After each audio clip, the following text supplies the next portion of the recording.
সময় কত তাড়াতাড়ি চলে যায়। এই তো সেদিনের কথা, সেদিন আমার বাচ্চাটা একদম ছোট্ট ছিল আর এখন তার বয়স 7 মাস পূর্ণ হয়ে গেছে অলরেডি। জন্মের পর থেকে ওর জন্মচুল কাটানো হয়নি, তো এটাই আর কি ফার্স্ট ওর জন্মচুলটা কাটবো আমরা। জন্মগ্রহণের 7 থেকে 12 দিনের মাথায় আর কি ওর মাথায় যত চুল ছিল সবগুলোই আর কি এমনিতেই উঠে গেছিল, মানে টান দিলেই উঠে যেত। তারপর দেখা যেত বালিশে লেগে আছে, বালিশে শোয়ানোর পর।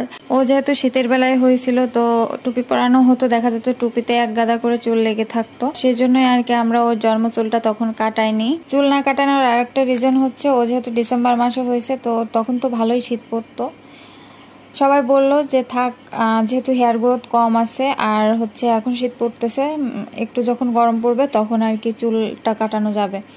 সবার কথা রাখতে গিয়ে এখন এই যে এত বড় চুল হয়ে গেছে। আর এখন তো আমার এই ওজনে সোনা অথবা রূপা অথবা টাকা যাই হোক দিতে হবে। এখন